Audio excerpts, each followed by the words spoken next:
Welcome to the News Hour. Israel pounded Tehran and Beirut today as Iran sent waves of missiles and drones throughout the Mideast, targeting Israel and Gulf nations. President Trump again touted efforts toward a diplomatic solution, even as the U.S. continues its attacks. We start in Israel, where our Nick Schifrin is again tonight. In central Tel Aviv this morning, the ripped-up, blown-apart aftermath of an Iranian attack. Israeli authorities say an Iranian missile or missile fragment with more than 200 pounds of explosives hit this apartment block. Walls, now windows, into what used to be homes. Remarkably, nobody was seriously injured. All local residents were saved by sirens and a local bomb shelter. When the last guy just closed the door, there was a massive explosion outside, and we knew it was right here. Peleg Ben Barak is a 27-year-old Australian Israeli. This is what's left of his apartment, including the missile fragment. And this is now his view. In previous conflicts, he evacuated. Not this time. And now, will you stay? In Tel Aviv? Yeah, no doubt. I mean, we're going to be evacuated to a hotel today, hopefully. But, yeah, we will stay in Tel Aviv. That resilience shared by 37-year-old Ori Manis and his 3 boys, including 9-year-old Shahar. We heard a very loud boom, and it scared us. Scary, but now a way of life. On average, Iran has fired 10 missiles across Israel every day. Everywhere it's a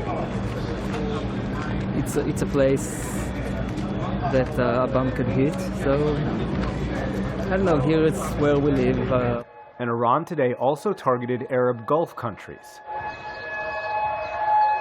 Sirens blared in Kuwait, which today woke up to power outages after shrapnel hit power lines. Despite all these repeated Iranian attacks, President Trump claimed today Iran had turned over a new leaf.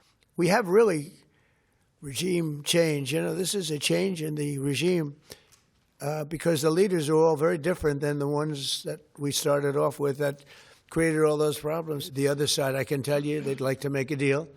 And who wouldn't if you were there? Look. Today, the U.S. continued to strike Iranian missiles and drones, and Israel continued its attacks on Iran's infrastructure. That's left no refuge for people trapped in a war they didn't choose. Today, a child pulled out from the ruins of his family home. Across the city, residential buildings are reduced to rubble. The Iranian Red Crescent said more than 82,000 civilian units have been damaged or destroyed so far. Today, Israel also intensified its campaign in Lebanon, targeting Hezbollah infrastructure. It hit this mosque in Al-Haim in southern Lebanon. And multiple explosions rocked Tyre in the south.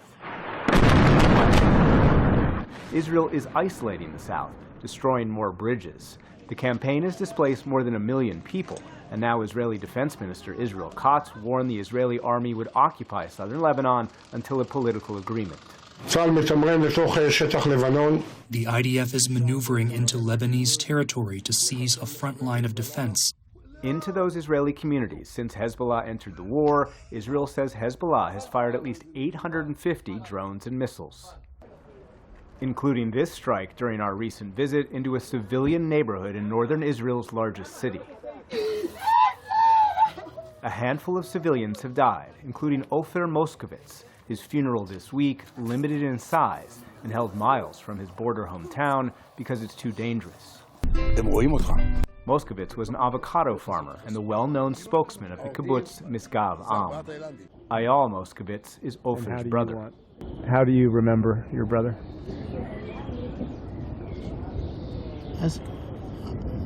It's hard for me to speak now. How do I remember him? Because it's still live. I can't talk to him, talk about him on past tense. But Moskovitz was not killed by Hezbollah. He was killed accidentally by Israeli artillery fire. Eyal does not blame the army. It doesn't affect. Mistake happens. He died and he died. We can't change it. That acceptance is not universal.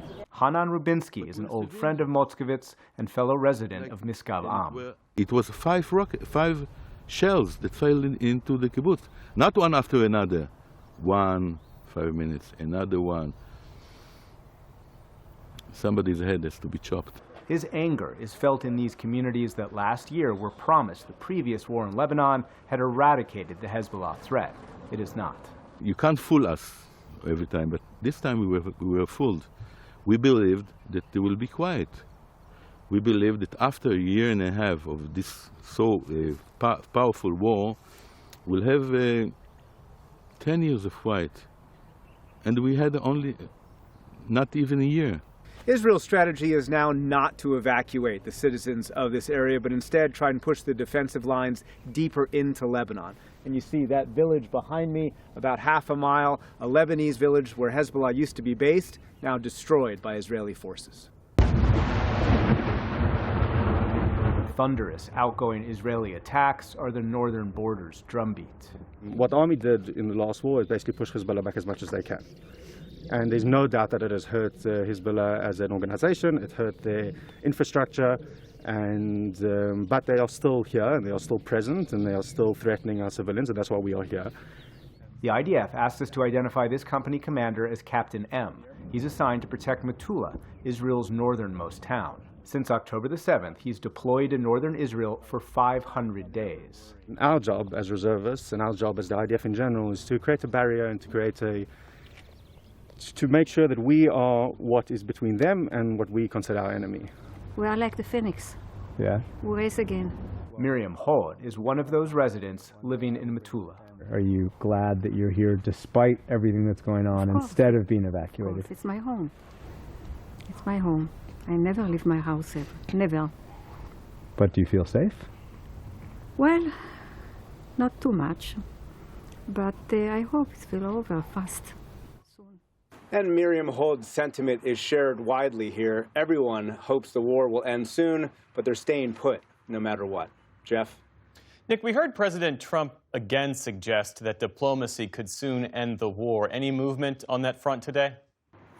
Today, Pakistan reiterated what you and I talked about last night, that they are willing to host or be the venue for future negotiations. But Iran said today that not only are there no negotiations, but they vow to, quote, fight to victory. And Iran, Jeff, is also publicly refusing to engage with the U.S.'s ongoing demands to stop domestic enrichment, to cap the range of missiles, and end support of its proxies. That said, one sign, perhaps, that the U.S. is trying to eye a particular negotiator.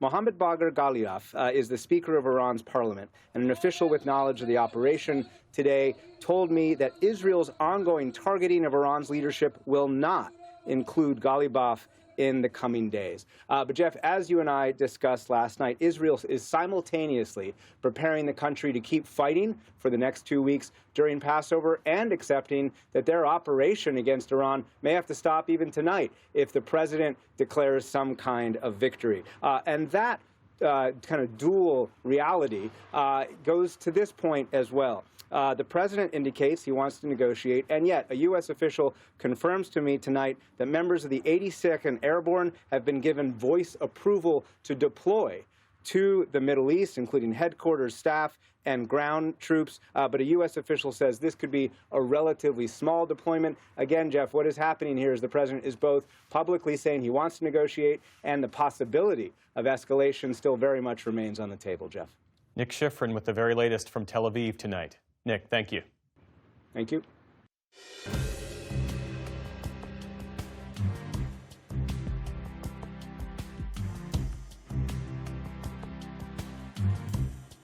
Support journalism you trust. Support PBS News.